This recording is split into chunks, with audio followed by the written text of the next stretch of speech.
Today, we're diving into 6 powerful strategies from WealthForge, all designed to help you protect your money from a silent thief. We're going to explore how you can actually make your money grow, even when it feels like the prices of everything are going up all around you. So let me ask you a really simple question. Imagine you had 1 lakh rupees sitting in a bank account a year ago. If you took that money out today, could you buy the exact same amount of stuff with it? Yeah? Probably not, right? The answer is a big, fat no. And that feeling, that gap between what your money was worth and what it's worth now, that's exactly what we're going to tackle today. So, here's our game plan for this explainer. First, we'll unmask the silent thief and show you why so many people are playing the losing game. Then we switch to solutions. We'll fire up your growth engines, build your financial shield, uncover the ultimate asset, and finally figure out your first step to put it all into action. Okay, first things first. Let's meet the villain of our story, the silent thief. That villain's name is inflation. Now, it sounds like a complicated economic term, but it's actually super simple. It's just a fancy word for your money buying less and less over time. You know, if inflation is at 6%, that cup of coffee that costs 100 rupees today, it's going to cost you 106 next year. It's a small change, sure, but it adds up, quietly and consistently eating away at your hard-earned cash. And that brings us right to the biggest financial myth most of us are taught. We're told to save our money, to put it in a bank account where it's safe. But is it really? Let's take a closer look. This chart tells the whole story, and honestly, it's pretty scary. You see that little bar on the left? That's the 3 or 4% interest your savings account might give you. Feels like you're earning something, right? But then you look at the bar on the right, the average inflation rate of 6%. Your money is actually growing way slower than prices are rising. So here's the brutal math. You're not actually earning 3%. You're losing 2 to 3% of your money's real value, its purchasing power, every single year. It's a guaranteed loss, hiding in plain sight. And this quote just hits the nail on the head. It's a slow, silent process, which is why most people don't notice it. But make no mistake, by just letting your money sit there, you are getting poorer. The goal isn't just to save, it's to make sure your money is growing faster than inflation can eat it. Okay, enough of the problem. That's the scary part. Now, for the fun part, the solution. It's time to build your defense, so let's talk about the engines that will power your wealth way past inflation. Meet your number 1 growth engine, equities, aka the stock market. Now, before you think, whoa, that's too risky, just look at the numbers. Over the long haul, the market has historically returned an average of 12 to 15% every year. That's more than double the average rate of inflation. This is how you flip the script and make your money start working for you. And the best part? You don't need a finance degree to do this. The absolute simplest way in is through something called an SIP, a systematic investment plan. You can start small, really small, with just 500 or 1,000 rupees a month.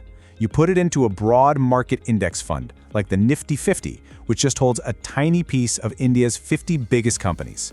The key isn't trying to be a genius and time the market, it's just about being consistent over time. Okay, growth engine number 2 is real estate. But wait, you don't need crores to buy a whole property. You should check out REITs, that's real estate investment trusts. They let you invest in a whole portfolio of big commercial properties, think office buildings and shopping malls, for a very small amount. And you earn your share of the rental income they collect through something called dividends. It's like being a landlord, but without any of the headaches. All right, so we've got our growth engines revving, but what happens when the road gets a little bumpy? For that, we need a shield. These next few strategies are all about protecting what you've built and giving you stability when the markets get a little wild. Let's talk about gold. For literally thousands of years, it's been the ultimate safe haven. But here's the modern, super smart way to own it. Sovereign gold bonds, or SGBs. This is a game changer. Not only do you benefit if the price of gold goes up, but the government also pays you a fixed 2.5% interest every year just for holding them. You get paid to hold a safety net.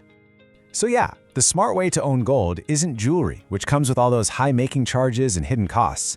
It's through things like gold ETFs, which are basically funds that trade like a stock, or those awesome SGBs we just talked about. Just think of gold as your portfolio's parachute. It's that safe asset that protects you when times get tough. And for pure, rock-solid, can't-lose safety, you've got government-backed options. The Public Provident Fund, or PPF, gives you tax-free interest with basically zero risk. There are even RBI floating rate bonds, where the interest rate actually adjusts with inflation, so it's a natural protector. These things won't make you rich overnight, but they'll make absolutely sure that the foundation of your wealth is solid as a rock.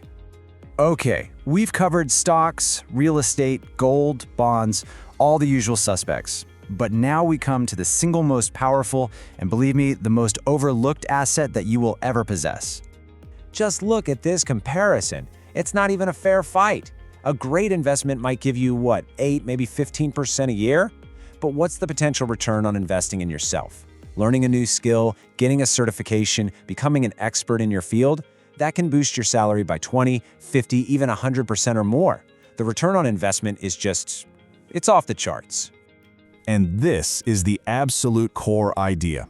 Your ability to earn more money, to become more valuable to the world, will outpace inflation faster and more reliably than any stock or mutual fund ever could. Investing in your skills, that is the ultimate financial move.